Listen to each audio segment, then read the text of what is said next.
The Philadelphia 76ers are in the news yet again, and no, it is not for winning basketball games, and yes, it is for some more injury updates per usual. The 76ers continued their losing streak last night to 9 games, and in the process, we got some news over the past couple days as well, and some quotes to go over and to discuss about the future of this season with Joel Embiid and Eric Gordon in this episode.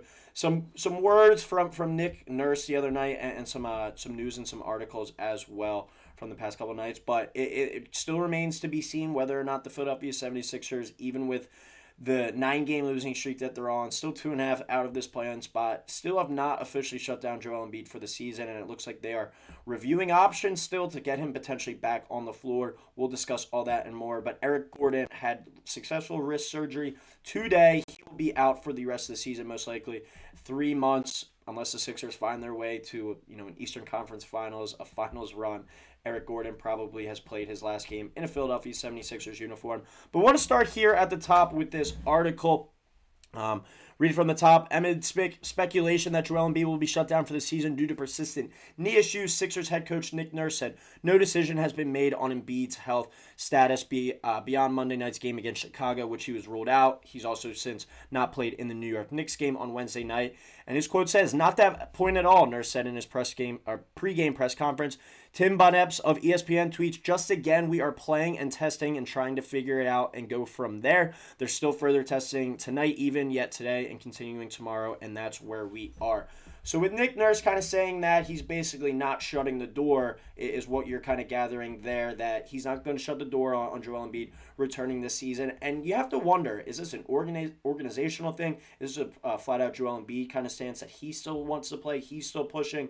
From my perspective, from my point of view, how I'm kind of viewing this as Nick Nurse is coaching for his job, and I think he knows that. Whether or not Nick Nurse wants to be the Philadelphia 76ers head coach next season, that still remains to be seen. That's a fair question to ask. But for all the kind of stress and all the questions that Nick Nurse has been asked and had to deal with this year throughout everything that's gone on around the injuries of this team, but specifically with Joel Embiid from training camp, preseason, everything with the whole ramp-up period that has gotten us to this point where we're at today. Is he pushing for Joel Embiid still, or is this behind the scenes Joel is pushing? Is the front office and ownership pushing? Does ownership and the front office not want to shut him down due to potential backlash, due to the chance to lose season ticket holders? You can go on and on with all the kind of situations, but Nick Nurse, there's only 30 jobs in the NBA. Is he guaranteed another head coaching job somewhere else? You don't get this opportunity every day. Is he potentially coaching for his job? We've talked about it multiple times on the channel that this is a situation that someone's going to have to fall on the sword, I think. Whether it's Daryl Morey or Nick Nurse, I probably lean more towards Nick Nurse. I think Daryl Morey has a little bit of a longer leash. You could agree or disagree with that, but internally that is what I believe, because I think head coach is kind of more replaceable. And Nick Nurse, even when he's had the full team this year, they haven't looked exactly great. And he hasn't been able to get these guys to play together, play at a high level, I think, even through all the injuries as well. That's when kind of coaching comes out, and you have to work with what you have at your disposal. And Nick Nurse hasn't been able to do that. So with him saying we're not at the point of shutting him down at all, why? Like, I don't understand. Unless he's pressed for his job and coaching for his job potentially, there's no reason to continue to put Joel Embiid out there on the floor, continue to risk more severe knee injury. Just shut him down, whether it's a surgery or not. Get him off his feet, and because you're married to him, you're locked into him for at least 4 more years through 2029. So this is still a fluid situation, it seems, with Nick Nurse, Joel Embiid, the entire Sixers team, the entire Sixers coaching staff, whether or not they'll have their star player back the rest of the year. But you're essentially just playing to get into the playing game. It is not worth it. You're most likely going to go to the playoffs and get swept by the Celtics or the Cleveland Cavaliers at that point. And you could basically say all that wear and tear more is for what? For that? Nobody is satisfied with that at the end of the day as well. So the Joel Embiid situation remains fluid. It sounds like he's still getting treatment. It sounds like they're still doing imaging to determine exactly what is wrong. It's just baffling to me that it sounds like dozens of medical professionals have been talked to about this knee injury, and they haven't been able to get to the bottom of it. This also is another update here for us. Eric Gordon will undergo surgery on his right wrist tomorrow. That was from 2 days ago. He successfully went under that surgery. The Sixers say no timeline has been given at this time, and further updates will be provided as appropriate. That was the original tweet. He's now since then been ruled out for the next 3 months. And as I said, if you do the simple math, all right, you just say all of March, all of April, all of May. The Sixers are going to have to make a finals run, most likely into June, if you want to see Eric Gordon back on the floor for the Philadelphia 76ers.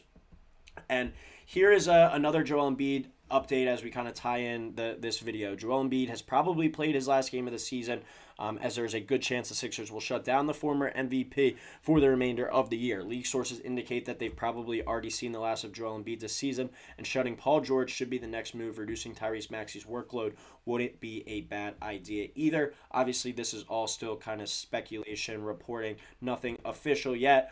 But, the real Mike KB, a plugged-in guy down there covering the Sixers down in South Jersey, this is a tweet that obviously should have your attention. You should have on your radar and viewed as, a legit chance that the Sixers shut him down. As we just talked about, Eric Gordon most likely out for this season. He was playing well in spurts. Wasn't obviously he's a shell of his former self. Paul George, ironically, last night had one of, if not his best games of the season. Tyrese Maxey saw 30 points, but a terrible game shooting from three.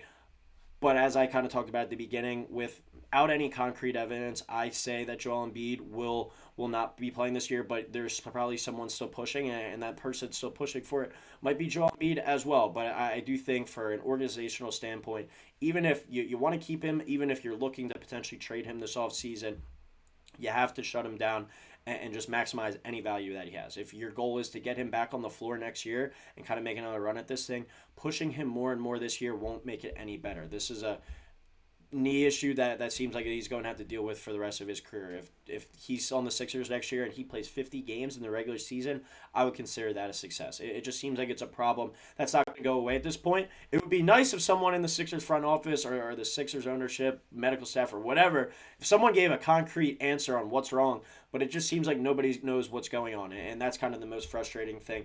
But even when Joel has been on the floor this year, obviously has been a shell of himself. 23.8 points, 8.2 rebounds, 4.5 assists per game. And it's funny that to say that that's a shell of himself, that just goes to show you how good he's been and how dominant he's been. But I think the main kind of thing that I've pointed to is his defense, 0.9 blocks per game. This was a elite kind of rim protector at one point in his career, and he's not the same guy anymore. And when you don't have that same explosion, that same athletic ability, the ability to cover ground, recover on blocks, everything in between, that's been one of the big things that we've noticed this year. And he'd have minutes. He'd have some possessions where he is out there and he is able to kind of guard out on an island, have some nice defensive possession, but he just hasn't been able to fully put it together. And that's the most frustrating thing. That's the thing that at the end of the day, Sean Bernard said it the other day, but you kind of got to feel bad on a human level for him. And while I do, it is a shame because he, at his peak, was so dominant, was such a good player. Just even last year, he was on one of the greatest runs ever before he got hurt. Individually, statistical seasons, had a 70-point game. You have to feel bad from that angle, and people can kind of clap back and say, I don't feel bad. He's made over $400. He's going to make $500 million by the time he's done just from the Philadelphia 76ers, let alone other advertisements, shoe deals, you name it. But so this is a guy that had a chance to be one of the greatest players, potentially in NBA history, one of the greatest talents in NBA history.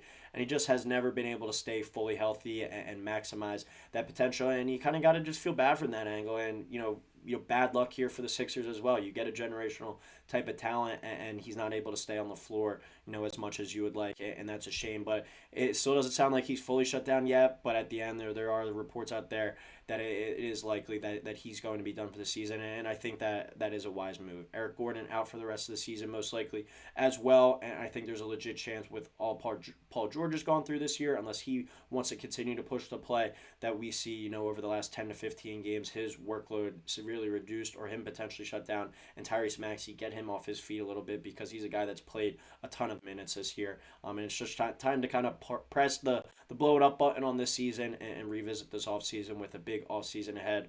looking at what you're going to do as you head into the 2025-2026 season. But there's going to be much more news, I assume, coming out with the Sixers team, and not basketball stuff. Sadly, can't come on here and talk about a nice back cut that led to a dunk in a win, or a guy off the bench had a career night. Justin Edwards had a great game. Sadly, it's a lot of injury stuff, but that's the important stuff as well for this franchise, and we'll always have you covered here for that on Sixers Digest. Let me know in the comments below, though, would you shut down Joel Embiid for the rest of the season? We see Eric Gordon out for the rest of the season. The report earlier as well said Paul George might get shut down. Jared McCain out for the season. Why push Joel Embiid anymore? If you want him to continue playing, let me know why in the comments below. But as always, please drop a like, please drop a subscribe, and we talk to you next time here on Sixers Digest.